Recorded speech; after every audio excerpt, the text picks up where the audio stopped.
La muerte de la gran dama del futuro imaginado, Ursula Kreber Le Guin, hoy en Literatura para Oír.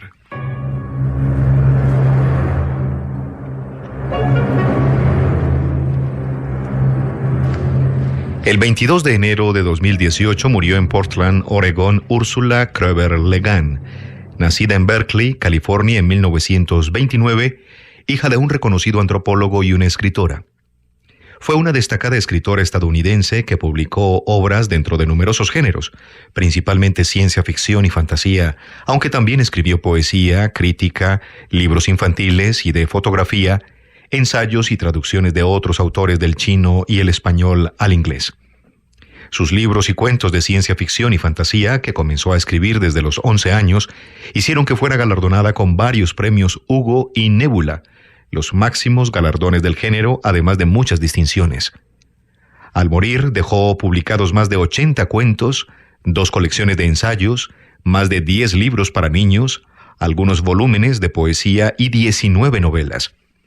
Más que escapismo, Le Guin enseñó que la ciencia ficción era una metáfora de la vida, y que temas como el relativismo cultural, la diferencia entre los sexos y la identidad sexual, la ecología, los peligros del poder o los sistemas políticos caben perfectamente en sus territorios. Su más conocida novela, La mano izquierda de la oscuridad, se inicia con una declaración que podría resumir su actitud como escritora. Escribiré mi informe como si contara una historia, pues me enseñaron siendo niño que la verdad nace de la imaginación. El más cierto de los episodios puede perderse en el estilo del relato o quizá dominarle, como esas extrañas joyas orgánicas de nuestros océanos que si las usa una determinada mujer brilla cada día más y en otras en cambio se empañan y se deshacen en polvo. No soy siempre el protagonista de la historia ni el único narrador. No sé en verdad quién es el protagonista. El lector podrá juzgar con mayor imparcialidad. Pero es siempre la misma historia, y si en algunos momentos los hechos parecen alterarse junto con una voz alterada, no hay razón que nos impida preferir un hecho a otro. Sin embargo, no hay tampoco en estas páginas ninguna falsedad y todo es parte del relato.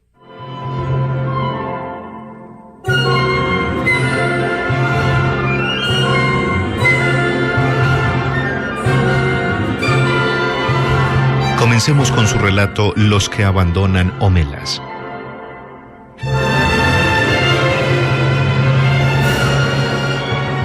Con un clamor de campanas que impulsó a las golondrinas a levantar el vuelo, el festival del verano llegaba a la ciudad de Omelas, que descollaba radiante junto al mar. En el puerto, los aparejos de los barcos destellaban con banderas. En las calles, entre las casas de rojos tejados y pintadas tapias, entre los viejos jardines donde crece el musgo y bajo los árboles de las avenidas, frente a los grandes parques y los edificios públicos desfilaba la multitud. Decorosos ancianos con largas y rígidas túnicas malva y gris, graves y silenciosos artesanos, alegres mujeres que llevaban a sus hijos y charlaban al caminar. En otras calles la música sonaba más veloz, un trémulo de batintines y panderetas, y la gente iba bailando. La procesión era una danza. Los niños correteaban de una parte a otra y los gritos se alzaban sobre la música y los cantos como el vuelo cruzado de las golondrinas. Todos los desfiles serpenteaban hacia el norte de la ciudad, donde, en la gran vega llamada Verdes Campos, chicos y chicas desnudos en el luminoso aire, con los pies, los tobillos y los largos y ágiles brazos salpicados de lodo, ejercitaban a sus inquietos caballos antes de la carrera. Los caballos no llevaban ningún tipo de pertrecho, solo un ronzal sin bocado. Las crines trenzadas con cordones de plata, oro y verde. Resoplaban por los dilatados hollares, hacían cabriolas y se engañaban. Al ser el caballo el único animal que había adoptado nuestras ceremonias como propias, se hallaba muy excitado.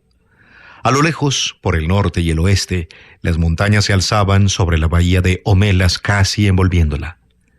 El aire de la mañana era tan limpio que la nieve, coronado aún los 8 picos, despedía reflejos oro y blanco a través de las millas de aire iluminado por el sol bajo el azul profundo del cielo. Soplaba el suficiente viento como para que los gallardetes que marcaban el curso de la carrera ondearan y chasquearan de vez en cuando. En el silencio verde de la amplia vega se oía la música que recorría las calles de la ciudad y de todas partes, y acercándose siempre, una alegre fragancia de aire que de vez en cuando se acumulaba y estallaba con el gozoso repique de las campanas. Gozoso. ¿Cómo se puede explicar el gozo? ¿Cómo describir a los habitantes de Homelas? No eran personas simples, aunque sí felices. Pero no pronunciaremos más palabras de alabanza. Todas las sonrisas se han vuelto arcaicas. Al proceder a una descripción como esta, uno tiende a hacer ciertas suposiciones, a dar la impresión de que busca a un rey montado en un espléndido corcel y rodeado de nobles caballeros, o quizás en una litera dorada conducida por altos y musculosos esclavos. Pero no había rey. No usaban espadas ni poseían esclavos. No eran bárbaros.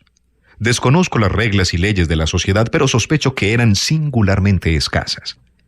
Al igual que se regían sin monarquía ni esclavitud, tampoco necesitaban la bolsa de valores, la publicidad, la policía secreta y la bomba. Sin embargo, repito que no era un pueblo simple. Nada de dulces pastores, nobles salvajes, ni blandos utópicos, ni menos complejos que nosotros. El mal estriba en que nosotros poseemos malos hábitos, animados por pedantes y sofisticados empeñados en considerar a la felicidad como algo estúpido. Solo el dolor es intelectual. Solo el mal es interesante. Es la traición del artista, la negativa a admitir la banalidad del mal y el terrible fastidio del dolor. Si no puedes morder, no enseñes los dientes. Si duele, vuelve a dar. Pero alabar el desespero es condenar el deleite. Aceptar la violencia es perder la libertad para todo lo demás. Nosotros casi la hemos perdido. Ya no podemos describir la felicidad de un hombre ni manifestar una alegría. ¿Cómo definir al pueblo de Homelas? No eran cándidos ni niños felices, aunque a decir verdad sus hijos sí lo eran, sino adultos maduros, inteligentes, apasionados, cuya vida no era desventurada. ¡Oh, milagro! Mas ojalá supiera explicarlo mejor y convencerles. Homelas produce la impresión, según mis palabras, de un país de un cuento de hadas. Érase una vez hace mucho tiempo. Quizá fuera mejor que se lo imaginaran según su propia fantasía, teniendo en cuenta que me pondría a la altura de las circunstancias, pues lo que sí es cierto es que no puedo armonizar con todos. Por ejemplo, ¿qué pasaba con la tecnología? Creo que no había coches ni helicópteros, ni en las calles ni por encima de ellas, como lógica consecuencia de que el pueblo de Homelas era feliz. La felicidad se basa en una justa discriminación de lo que es necesario, de lo que no es ni necesario ni destructivo y de lo que es destructivo. Sin embargo, en la categoría intermedia, la de lo innecesario pero no destructivo, la del confort, lujo, exuberancia, etc., podían perfectamente poseer calefacción central, ferrocarriles subterráneos, máquinas lavadoras y toda clase de maravillosos ingenios que aún no se han inventado aquí. Fuentes luminosas flotantes, poder energético, una cura para los catarros comunes o nada de eso. No importa, como lo prefieran. Me inclino a pensar que las personas que han estado viniendo a Homelas desde todos los puntos de la costa durante estos últimos días antes del festival, lo hicieron en pequeños trenes muy rápidos y en tranvías de 2 pisos, y que la estación de ferrocarriles de Homelas es el edificio más bello de la ciudad, aunque más sencillo que el magnífico mercado agrícola. Pero aún, conociendo que hubiera trenes, temo que, hasta ahora, Homelas produzca en algunos de mis lectores la impresión de una ciudad gazmoña y cursilona. Sonrisas, campanas, desfiles, caballos, garambainas. En tal caso, agreguen una orgía. Si les sirve una orgía, no vacilen. No obstante, no le pongamos templo que, con hermosos sacerdotes y sacerdotisas desnudos, casi en éxtasis, se hallen dispuestos a copular con quien sea, hombre o mujer, amante o extraño, por el deseo de unión con la profunda divinidad de la sangre, aunque esa fue mi primera idea. Pero sería mejor no levantar templos en Homelas, por lo menos templos habitados. Religión, sí. Por supuesto, los hermosos desnudos pueden deambular ofreciéndose como divinos suflés al hambriento del éxtasis de la carne. Que se incorporen a los desfiles. Sé que en Homelas hay algo que nadie considera delito, pero ¿qué puede ser? Al principio pensé si no serían las drogas, pero es puritanismo. Para los que les gusta, la tenue y persistente fragancia del droz perfuma las calles de la ciudad. El drus, que al principio otorga una gran lucidez mental y fuerza a los miembros, y finalmente maravillosas visiones con las que penetras en los misterios y secretos más profundos del universo, a la vez que excita el placer hasta lo indecible, y no crea hábito. En cuanto a los gustos más modestos, creo que debería ser la cerveza. ¿Qué otra cosa incumbe a la jubilosa ciudad? Sin duda, la sensación de la victoria, la evocación del valor. Sin embargo, si suprimimos el clero, procedemos igual con los soldados. El júbilo que se erige sobre crímenes impunes no es verdadero júbilo, nunca lo será. Es horrendo e inútil. Una satisfacción ilimitada y generosa, un magnífico triunfo que se experimenta no contra un enemigo de fuera, sino por la comunión de las almas más delicadas y hermosas de todos los hombres, y el esplendor del verano del mundo es lo que inunda el corazón de los habitantes de Homelas, y la victoria que celebran es la de la vida. En realidad, no creo que necesiten drogarse.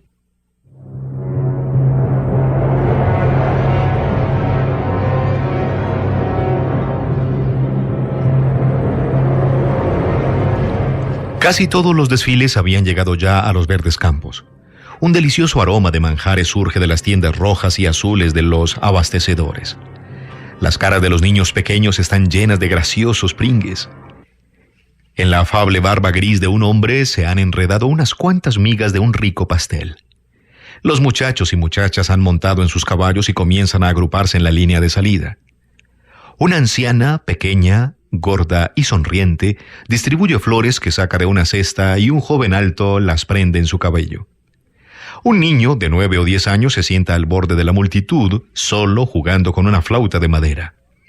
La gente se detiene a escuchar y sonríe, pero no le hablan, pues nunca deja de tocar ni tampoco los ve.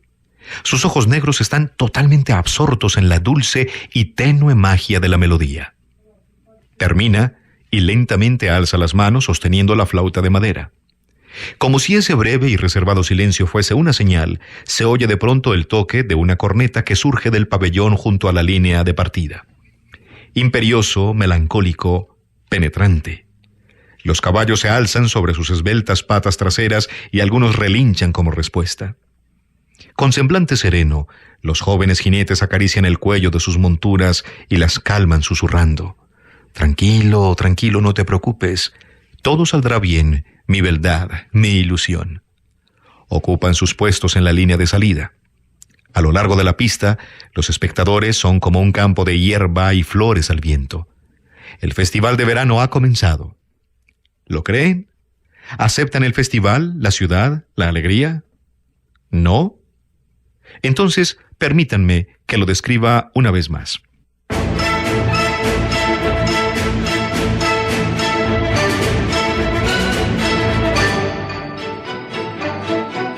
En el subsuelo de uno de los hermosos edificios públicos de Homelas, o tal vez en el sótano de una de sus espaciosas casas particulares, hay un lóbrego cuartucho. Tiene una puerta cerrada con llave y carece de ventanas. Una tenue luz se filtra polvoriente entre las rendijas de la carcomida madera y que procede de un ventanuco abierto de telarañas de algún lugar del otro lado del sótano. En un ángulo del cuchitril, un par de fregonas con las bayetas tiesas, pestilentes, llenas de grumos, están junto a un balde oxidado. El suelo está sucio, pegajoso como es habitual en un sótano abandonado. El cuarto tiene 3 pies de largo por 2 de ancho. Un simple armario para guardar las escobas y los enseres en desuso. En el cuarto hay un niño sentado. Podría ser un niño o una niña. Aparenta unos 6 años, pero en realidad tiene casi 10. Es retrasado mental. Tal vez nació anormal o se ha vuelto imbécil por el miedo, la desnutrición y el abandono. Se hurga la nariz y de vez en cuando se manosea los dedos de los pies o los genitales mientras se sienta encorvado en el rincón más alejado del balde y de las bayetas. Les tiene miedo. Las encuentra horribles. Cierra los ojos, pero sabe que las fregonas siguen ahí, erguidas, y la puerta está cerrada y nadie acudirá. La puerta siempre está cerrada y nunca viene nadie salvo en ciertas ocasiones. La criatura no tiene noción del tiempo y los intervalos en que la puerta cruje espantosamente, se abre y asoma una o varias personas. Entra una sola y de un puntapié le obliga a levantarse. Los otros jamás se le acercan, sino que lo observan con ojos de horror y asco.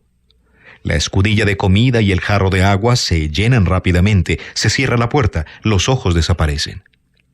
La gente que está en la puerta nunca habla, pero el niño, que no siempre ha vivido en el cuarto de los trastos y recuerda la luz del sol y la voz de su madre, a veces habla. Por favor, sáquenme de aquí, seré bueno. Jamás le responden. Por las noches, el niño gritaba pidiendo auxilio, gritaba muchísimo, pero ahora se limita a un débil quejido y cada vez habla menos. Está tan flaco que las piernas carecen de pantorrillas y tiene el vientre hinchado. Solo se alimenta una vez al día con media escudilla de gachas con cebo. Va desnudo. Las nalgas y muslos son una masa de dolorosas llagas, pues continuamente está sentado sobre su propio excremento. Todos saben que existe. Todo el pueblo de Homelas.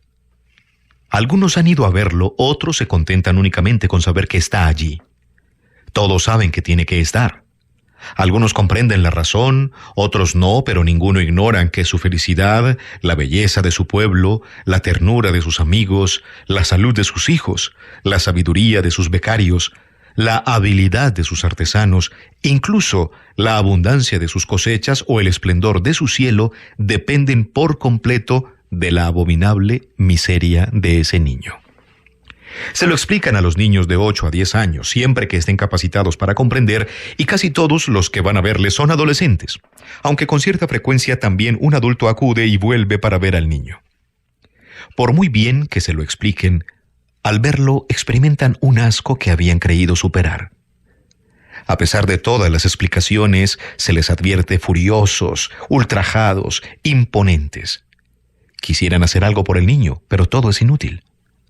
Qué hermoso sería si sacaran al sol a esa criatura, la limpiaran, le dieran de comer, la cuidasen.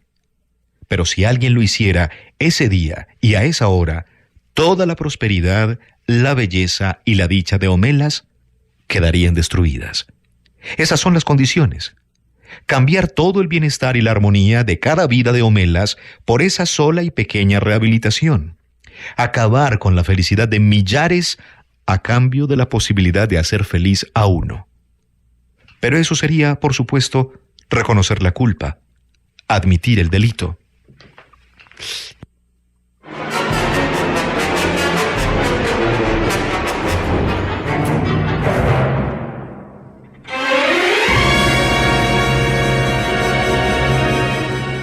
Las condiciones son estrictas y terminantes.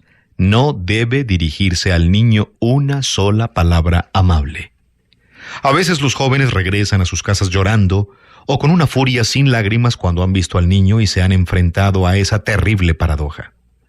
Tal vez meditan sobre ello semanas y años, pero a medida que transcurre el tiempo comienzan a darse cuenta de que, aunque soltaran al niño, de poco les serviría su libertad. Sin duda una ligera, vaga satisfacción por el cuidado humano y el alimento, pero muy poco más. Se halla demasiado degradado e imbécil para comprender la auténtica felicidad. Ha estado asustado demasiado tiempo para librarse del miedo. Sus costumbres son demasiado safias e inciviles para que responda al trato humano. En efecto, después de tanto tiempo, probablemente se sentiría infortunado sin los muros que lo protegen, sin la oscuridad para sus ojos, sin el propio excremento para sentarse. Sus lágrimas ante la amarga injusticia secan cuando empiezan a percibir la terrible justicia de la realidad y acaban aceptándola. Sin embargo, tal vez sus lágrimas y su rabia, el intento de su generosidad y la aceptación de su propia impotencia son la verdadera causa del esplendor de sus vidas. Su felicidad no es vacua e irresponsable. Saben que ellos, como el niño, no son libres. Conocen la compasión. La existencia del niño y el conocimiento de esa existencia hacen posible la elegancia de su arquitectura, el patetismo de su música, la profundidad de su ciencia. A causa del niño, son tan amables con los niños. Saben que si ese desdichado no lloriquease en la oscuridad, el otro, el flautista, no tocaría esa alegre música mientras los jóvenes jinetes se ponen en fila sobre sus beldades para la carrera que se celebra la primera mañana de estío. ¿Qué piensan ahora de ellos? ¿No son más dignos de crédito? Pero todavía tengo algo más que contarles y esto es totalmente increíble. A veces un adolescente, chico o chica, que va a ver al niño, no regresa a su casa para llorar o enfurecerse, no. En realidad no vuelve más a su hogar. Otras, un hombre o mujer de más edad cae en un mutismo absoluto durante unos días. Bajan a la calle, caminan solos y cruzan sin vacilar las hermosas puertas de Homelas. Siguen andando por las tierras de Labrantío. Cada uno va solo, chico o chica, hombre o mujer. Anochece. El caminante pasa por las calles de la ciudad, ante las casas de ventanas iluminadas y penetra en la oscuridad de los campos. Siempre solos se dirigen al oeste o al norte, hacia las montañas. Prosiguen. Abandonan Homelas, siempre adelante, y no vuelven. El lugar a donde van es aún menos imaginable para nosotros que la ciudad de la felicidad. No puedo describirlo en absoluto. Es posible que no exista, pero parece que saben muy bien a dónde se dirigen los que se alejan de Homelas.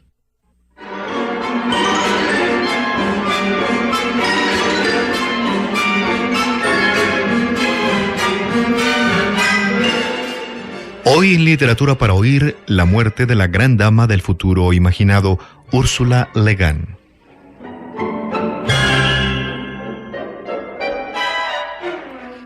En uno de sus ensayos, Le Guin escribe con clara alusión crítica a nuestra fascinación por la tecnología y sus juguetes. En cuanto a las élites, el problema puede ser el cientificismo, un ribete tecnológico confundido con una superioridad moral. El relato trata de niños que se divierten con juguetes verdaderamente caros. Así, la persona es definida de hecho como quien tiene acceso a una tecnología industrial extremadamente elaborada y de fácil desarrollo. Y la tecnología en sí queda restringida a este grupo. Escuché decir a un hombre, y hablaba totalmente en serio, que los nativos americanos desconocían cualquier clase de tecnología antes de la conquista. Como todos sabemos, la cerámica cocida es una sustancia natural. Los cestos maduran en verano y Machu Picchu brotó allí por generación espontánea. Toda ficción, sin embargo, excluye por necesidad a la mayoría de la gente. Una ficción interesada en la tecnología compleja puede excluir con legitimidad a los, digamos, tecnologizados de otro modo, así como una ficción de adulterios de alta sociedad quizá ignore a la gente pobre, y una ficción centrada en la psicología masculina quizá omita a las mujeres. No obstante, tal omisión puede ser entendida como la afirmación de que tener alguna ventaja es ser superior, o que la sociedad se reduce a la clase media blanca, o que solo vale la pena escribir sobre los hombres. Las afirmaciones morales y políticas por omisión son legitimadas por la conciencia de esa omisión en la medida en que la cultura del escritor permita esa conciencia. Acaba siendo una cuestión de responsabilidad, una negación de la responsabilidad del autor, una inconsciencia voluntaria, es elitista y empobrece mucha de la ficción de todos los géneros, incluyendo el realismo. Finalicemos nuestro programa con este relato, incluido en su novela La mano izquierda de la oscuridad.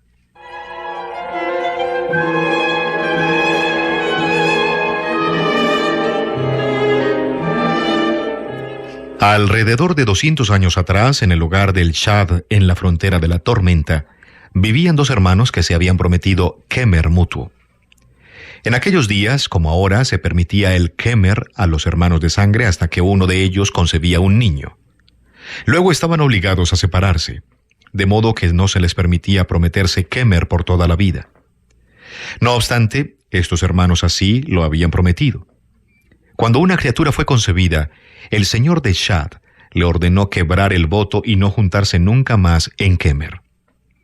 Uno de los hermanos, el que llevaba el niño, se sintió desesperado, no atendió a consejos ni a palabras de consuelo y se suicidó envenenándose. La gente del hogar se alzó entonces contra el otro hermano, expulsándolo del hogar y del dominio y haciendo recaer sobre él la venganza del crimen. Y como había sido exiliado por su propio señor, y la historia se difundió enseguida, nadie quería darle albergue, y luego de aceptarlo como huésped en los 3 días de costumbre, todos lo ponían a la puerta, como a un proscrito. Así fue de sitio en sitio hasta comprobar que no había compasión para él en su propia tierra, y que su crimen no sería olvidado. No había querido creer que fuera así, pues era todavía joven y sensible. Cuando comprendió la verdad, regresó a las tierras de Chad, y se detuvo como un exiliado en el umbral del hogar exterior. Así les habló a los compañeros que estaban allí. No tengo cara entre los hombres, no me ven. Hablo y no me oyen. Llego y no me saludan. No hay para mí sitio junto al fuego, ni comida en la mesa, ni cama donde pueda descansar. Sin embargo, conservo mi nombre. Me llamo Gederen. Dejo este nombre como una maldición sobre el hogar y también mi vergüenza. Quedan a vuestro cuidado. Ahora, sin nombre, me iré y encontraré mi muerte. Algunos de los hombres del hogar saltaron entonces gritando en tumulto con la intención de matar a Gederen, pues el asesinato es una sombra menos pesada que el suicidio. Gederen escapó y corrió en dirección norte hacia el hielo más rápido que todos sus perseguidores. La gente volvió a Shad al-Qaida, pero Gederen continuó andando y al cabo de 2 días llegó al hielo de Perín. Durante 2 días caminó por el hielo hacia el norte. No llevaba comida ni tenía otro abrigo que una chaqueta. Nadie vive en el hielo y tampoco hay animales. Era el mes de Susmi y en esos días y noches caían las primeras grandes nevadas. Gederen caminaba solo en la tormenta. Al segundo día notó que estaba debilitándose. A la segunda noche tuvo que acostarse y dormir un poco. Al despertar la tercera mañana descubrió que se le habían escarchado las manos y también los pies, aunque no podía secarse las botas y mirarlos, pues tenía las manos inutilizadas. Continuó la marcha a rastras apoyándose en codos y rodillas. No había motivo, pues no importaba mucho que muriera en un sitio o en otro, pero sentía que tenía que ir hacia el norte. Luego de un tiempo la nieve dejó de caer a su alrededor y sopló el viento. Salió el sol. Gederen no podía ver muy lejos mientras se arrastraba, pues la capucha de piel le cubría los ojos. Como ya no sentía frío en las piernas, los brazos y la cara, pensó que la escarcha lo había entumecido. Sin embargo, todavía podía moverse. La nieve del glaciar tenía un aspecto extraño, como si fuese una hierba blanca que crecía sobre el hielo. Cuando Gederen la tocaba, la nieve se doblaba y se enderezaba otra vez como briznas de hierba. Gederen dejó de arrastrarse y se sentó echando atrás la capucha. Los campos de hierba de nieve blancos y brillantes se extendían hasta perderse de vista. Había montes de árboles blancos como hojas blancas. Brillaba el sol y no había viento y todo era blanco. Gederen se sacó los guantes y se miró las manos blancas como la nieve. Sin embargo, no había escarcha en ellas ahora y podía usar los dedos y mantenerse de pie. No sentía dolor, ni frío, ni hambre. Vio a lo lejos sobre el hielo, hacia el norte, una torre blanca, como la torre de un dominio, y desde aquel sitio alguien se acercaba caminando. Al cabo de un rato, Gederen pudo ver que el desconocido estaba desnudo y que tenía la piel y el pelo blancos. Se acercó todavía más y al fin Gederen habló. «¿Quién eres?» El hombre blanco dijo, «Soy tu hermano y tu quemerante, Jode». Jode era el nombre del hermano suicida, y Gederen vio que el hombre blanco era realmente su hermano en cuerpo y cara, pero no llevaba ya vida alguna en el vientre y la voz le sonaba apenas como un crujido en el hielo. «¿Qué lugar es este?», preguntó Gederen. «Es el corazón de la tormenta. Quienes se suicidan viven aquí. Aquí tú y yo mantendremos nuestro voto». Gederen estaba asustado y dijo, «No me quedaré. Si hubieses ido conmigo a las tierras del sur, podíamos haber estado juntos y guardar el voto hasta el último día, ya que nadie sabría de nuestra transgresión. Pero quebraste el voto, abandonándolo junto con la vida, y ahora no puedes pronunciar mi nombre». Era cierto. Jode movió los labios blanquecinos, pero no pudo pronunciar el nombre del hermano. Se acercó rápidamente a Gederen, extendiendo los brazos y tomándolo por la mano izquierda. Gederen se libró y escapó corriendo, corrió hacia el sur y vio mientras corría que allí delante se alzaba un muro blanco de nieve que venía de lo alto, y cuando entró en el muro cayó otra vez de rodillas y ya no pudo caminar y tuvo que arrastrarse. En el 9º día de marchar otra vez sobre el hielo, fue encontrado por gente del hogar de Orog, que se extendía al norte de Shad. No sabían de dónde venía ni quién era. Lo encontraron arrastrándose por la nieve, hambriento, ciego, la cara ennegrecida por el sol y la escarcha. Al principio no podía hablar. No había sufrido ningún daño grave, sin embargo, excepto en la mano izquierda, que se la había congelado y tuvo que ser amputada. Algunos dijeron que era Gederen de Shad, de quien habían oído hablar. Otros opinaron que esto no era posible, pues aquel Gederen se había internado en los hielos en las primeras borrascas del otoño y tenía que haber muerto. Él mismo negó que se llamara Gederen. Cuando se sintió mejor dejó Orog y la frontera de tormentas y fue hacia las tierras del sur haciéndose llamar Enoch. Cuando Enoch era un anciano que vivía en los llanos del Rer, se encontró con un hombre de su propia región y le preguntó: ¿Cómo está todo en el dominio de Chad? El otro le dijo que Chad era un dominio enfermo. Nada prosperaba allí, ni el hogar, ni los cultivos, todo estaba atacado por la peste. Las semillas de primavera se helaban en los campos y el grano maduro se echaba a perder, y así había sido durante muchos años. Entonces Enoch le dijo: «Soy Gederen de Chad». Y le dijo cómo había marchado por los hielos y lo que allí había encontrado. Llegó al fin de la historia y dijo: «Di en Chad que tomo de vuelta mi nombre y mi sombra». No muchos días después Gederen enfermó y murió. El viajero llevó las palabras de Gederen a Shad y dicen que desde entonces el dominio prosperó de nuevo y todo anduvo como se esperaba en los cultivos y la casa y el hogar.